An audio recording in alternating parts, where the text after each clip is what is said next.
Good afternoon. আজকে বাড়ির সামনে প্রদীপের দোকানে এসছে কুলপিওয়ালা। তোমার নাম কি? প্রতিদিন আসো? তোমার নাম কি? হ্যাঁ, কনক মন্ডল। বাবা, মন্ডল বাবু। তাহলে দিন। এই কুলপি কত করে? এটা 20। হ্যাঁ প্রতাপ দা, খাবে না? খাবে তো? সবাইকেই দাও। কুলপি হাতে চলে এসছে। প্রদীপ খাও।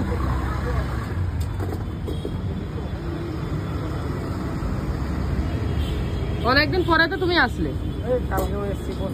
কই কাল আমি দেখিনি, আমি তো নিচে নামলাম। ও, প্রদীপের দোকানটা বন্ধ ছিল বলে ওই জন্য ডাকিনি আমাকে কেউ। এই হচ্ছে প্রদীপের দোকান।